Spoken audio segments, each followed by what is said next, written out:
Hello and welcome. I'm Lorraine Ross, Associate Director of the Central Region Small Business Development Center, winner of the 2018 Center of Excellence Award. Because our center believes in the power of bringing people together, we've created the Salon, an event dedicated to conversation. This October, the Salon will celebrate female entrepreneurship, and what better way than to start the conversation showcasing one of our own successful women business owners. So join us now and in October. Join the conversation.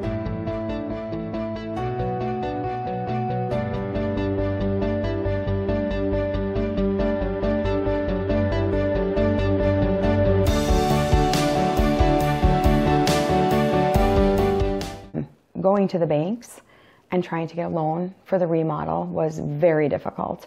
Not only because of the economy, but I got met with, this is a really silly idea. It's never gonna make it. We can't give you the money. And so in going to 7 different banks, I just absolutely couldn't get the money. And I had already been working with the Small Business Development Center and Barry Kirchhoff, and he said, "Kid, I'll hang in there with you. As long as you hang in there, I'm with you." And so I called him one day and I said, "I have an idea. I'm going to go to some people I know with some money and see if I can get half the money."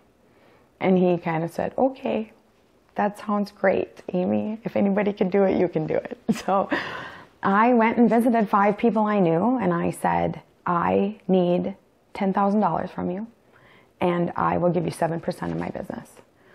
And looking back then, I can't believe they all just did it.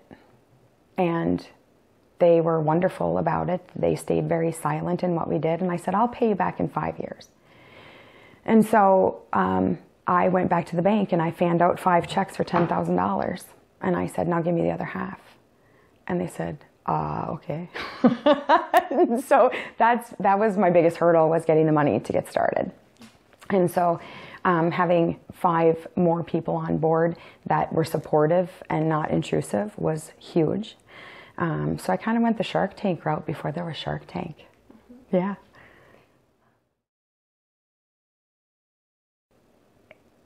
I have learned that you can't expect anybody to do anything you're not willing to do. To be successful, I can't ask somebody to do something I'm not willing to do right beside them or instead of them. Once you establish that relationship with your staff, with your families, with your coworkers, with everybody, it's a team. It's a true team. I've never played captain. I've always had somebody else that's played captain, and I think that's really important. I'm a team player. You have to be willing to do all of it with your staff, and that makes you successful. It makes them respect you as much as you respect them.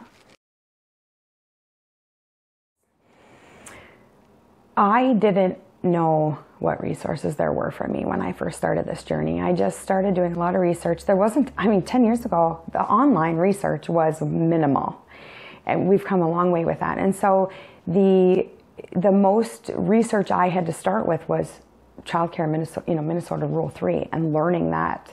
And can I do this? Doing that research before I just jumped in and said, "Hey, I'm going to open a childcare center." To really learn what's involved in working with the state of Minnesota. It's different than having an in-home childcare where you're working with Stearns County. We work with the state every day, and it can be scary. And you have to get to the point where you're comfortable with it and say, they're only there to better us, to make sure the kids are safe. And so, to figure that out, can I do that? It was like going back to college to some degree. And then trying to find the financing and moving past that hurdle. During that process is when I found the Small Business Development Center. And I actually had an appointment set with a staff person there. I had gone through SCORE and passed through that, and so I got my appointment. I was so excited, had my 18 binders with me, and so Barry Kirchhoff came out, and he was the executive director, and he said, "We're going to have to reschedule." And I was so bummed, and he's like, "Come talk to me for a little bit." And so he just asked me about my ideas, and Barry has a habit when he's thinking to put his hands behind his head and sit back in his chair. And he started mulling it over a little bit. Yep. And all of a sudden he said, I think you're onto something. And I then pulled out my spreadsheets, which I'm crazy for spreadsheets. So they were, spread out over the table. And he says now, quite impressed with how much I had actually put together, because a lot of people come in and say, hey, I have this idea to do this or that. But I had done a lot of research at that point. And he kind of took me on. For me, it's dressy that I have capris on right now. I am in my t-shirts and my leggings every day because I'm working with my kids. I'm on the floor with them. I'm hanging out with the goats, with the kids. So for me to jump out of my day and go get all dolled up and go to a meeting like that poses a big stress on me too.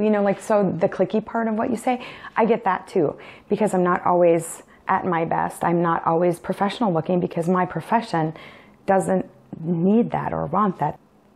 I think that there should be more groups in general, more entrepreneurial groups. I don't care if you're a man or you're a woman. I don't care if you're an immigrant or I don't care. I think that entrepreneurial tendencies in general, for those people to be able to get together and share ideas and not be afraid of each other, that is what I want to see.